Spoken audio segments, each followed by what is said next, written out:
Hello students. से पहले की वीडियो हम रेशो एनालिसिस का मीनिंग और उसका कॉन्सेप्ट अंडरस्टूड कर चुके थे। अब हम देखते हैं एक्सप्रेशन ऑफ रेशो, अनुपातों की अभिव्यक्ति। देखिए, अनुपातों को हम तीन टाइप से एक्सप्रेस कर सकते हैं। जैसे फर्स्ट है हमारा प्योर रेशो, शुद्ध अनुपात। प्योर रेशो में क्या होता है, जब दो डिजिट में मैथमेटिकल रिलेशन एक्सप्रेस किया जाता है तब उसे प्योर रेशो मीन्स शुद्ध अनुपात कहते हैं। जैसे असेट्स और करंट लायबिलिटीज़ में 2:1 का अनुपात। तो यहाँ 2:1 से हम मतलब समझेंगे कि करंट लायबिलिटीज़ की तुलना में करंट असेट्स डबल हैं। तो उस तरीके से हम प्योर रेशो कैलकुलेट करते हैं। नंबर 2 टाइप का रेशो है टर्नओवर और रेशो, आवर्त या दर। जब एक डिजिट को दूसरी डिजिट से डिवाइड करके उनका रिलेशन एक्सप्रेस किया जाता है तब उसे टर्नओवर या रेशो मतलब आवर्त या दर अनुपात कहते हैं। जैसे डेब्टर से सेल्स का रेशो 4 है या सेल्स डेब्टरों से 4 गुनी है, 4 टाइम है, तो इस अनुपात को 1 फिगर रेशो भी कहते हैं, एक संख्या अनुपात भी कहते हैं।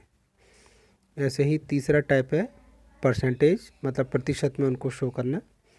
तो इसमें क्या होता है, एक डिजिट को दूसरी डिजिट के परसेंटेज में व्यक्त की जाती है।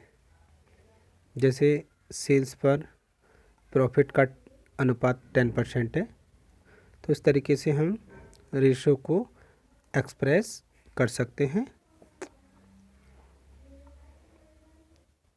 आगे देखते हैं ऑब्जेक्टिव ऑफ रेशो एनालिसिस, अनुपात विश्लेषण के उद्देश्य या उपयोगिता। देखिए, अनुपातों की मदद से बड़े बड़े डिजिट को भी हम शॉर्ट कर सकते हैं, संक्षिप्त कर सकते हैं, उनको और इजी बनाया जा सकता है ताकि समझने में आसान हो। इसके अलावा अनुपात व्यवसाय के विभिन्न भागों के बीच आपस में संबंध दिखाने का एक सोर्सेस होता है। फाइनेंशियल स्टेटमेंट में दी गई सूचनाएं मूक होती हैं और अनुपात उन्हें बोलने की पावर देता है। यदि दो या दो से अधिक वित्तीय वर्षों के अनुपात की कंपैरिजन की जाए तो हमें पता लगता है कि संस्था ने कैसी प्रोग्रेस की है, कैसी प्रगति की है। तो इस प्रकार यदि दो संस्थाओं के अनुपातों की कंपैरिजन की जाए तो उसकी उपार्जन शक्ति कैसी है, उसकी लिक्विडिटी पोजीशन कैसी है, फाइनेंशियल कंडीशन कैसी है, तो इसके बारे में हम पता लगा पाते हैं। और इस दृष्टि से कौन सी संस्था बेस्ट है, कौन सी संस्था श्रेष्ठ है, इसका आसानी से पता लग जाता है। इस दृष्टि से इन्वेस्टर, शेयर होल्डर, मैनेजमेंट सभी के लिए रेशो एनालिसिस बहुत उपयोगी होता है। अनुपात विश्लेषण के मेन ऑब्जेक्टिव निम्न प्रकार से हैं। जैसे फर्स्ट है बिजनेस फोरकास्टिंग। तो इसमें लास्ट ईयर में सेल्स, कॉस्ट, प्रॉफिट, तो इनके बीच में रेशो से बिजनेस के जो भविष्य है उसका अनुमान लगाने में रेशो एनालिसिस बहुत उपयोगी होता है, क्योंकि इसी के आधार पर हम भावी अनुमान लगा पाते हैं और ये भावी अनुमान लगाने के लिए बहुत उपयोगी सिद्ध होता है। नेक्स्ट है एफिशिएंसी अप्रेजल, कुशलता का मूल्यांकन। अनुपात विश्लेषण किसी भी व्यवसाय की कुशलता, क्रियाशीलता की जानकारी प्राप्त करने में सक्षम होता है। इसलिए संस्था का प्रबंध कुशलता मूल्यांकन के लिए अनुपात विश्लेषण का प्रयोग करता है। Third, valuation of financial position, वित्तीय स्थिति का मूल्यांकन। बैलेंस शीट की विभिन्न मदों के संबंध में रेशो निकालकर संस्था की तरलता की स्थिति, उसकी शोधन क्षमता की स्थिति और उसके कैपिटल स्ट्रक्चर की जानकारी प्राप्त होती है। इसलिए वित्तीय स्थिति की जानकारी के लिए अनुपात विश्लेषण का प्रयोग किया जाता है। Fourth point, earning capacity appraisal, उपार्जन शक्ति का मूल्यांकन। किसी व्यवसाय की लाभदायकता के संबंध में रेशो निकालकर उसकी अर्निंग कैपेसिटी का मूल्यांकन किया जा सकता है, जो उस व्यवसाय का मूल्य और उसके अंशों के मूल्यांकन में हेल्पफुल होता है। फिफ्थ उपयोगिता देखते हैं, हेल्पिंग बिजनेस डिसीजन, व्यावसायिक निर्णय में सहायक। तो वित्तीय विवरणों की जो संख्या होती है बहुत बड़ी बड़ी होती हैं। इवन कभी कभी क्या होता है करोड़ों में या अरबों में होती हैं और बहुत कॉम्प्लिकेटेड होती हैं, जिन्हें इजी वे में अंडरस्टैंड करने के लिए रेशो हेल्पफुल होते हैं। हम उनको रेशो की मदद से सरल बना लेते हैं। अब आगे देखते हैं।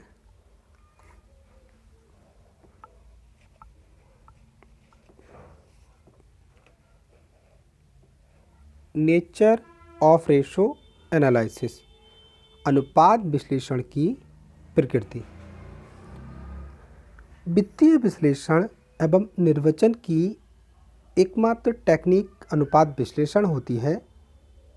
यही कारण है कि आजकल व्यावसायिक संस्थाओं का प्रबंध वित्तीय स्थिति के विश्लेषण के लिए अनुपात विश्लेषण का प्रयोग कर रहे हैं, क्योंकि ये किसी संस्था की वित्तीय शक्तियों एवं कमजोरियों की बेहतर समझ का एकमात्र साधन है, जिसके आधार पर हम अपने इंस्टीट्यूशन के लिए, व्यवसाय के लिए सही डिसीजन ले सकते हैं। केवल अनुपातों की गणना ही किसी उद्देश्य की पूर्ति नहीं करती। जब तक कि विभिन्न अनुपातों का विश्लेषण एवं निर्वचन ना किया जाए, वित्तीय विवरणों में दी गई सूचनाओं की सहायता से अनेक प्रकार के अनुपातों की गणना की जा सकती है, किंतु विश्लेषणकर्ता विश्लेषण के उद्देश्य को ध्यान में रखते हुए उपयुक्त डेटा को सेलेक्ट करता है और उसके आधार पर अलग अलग टाइप के अनुपातों की गणना करता है। सही एवं उचित निर्णय की दृष्टि से पहले परिमाप निर्धारित करना और बाद में वास्तविक अनुपातों से तुलना करना अधिक उपयोगी रहता है।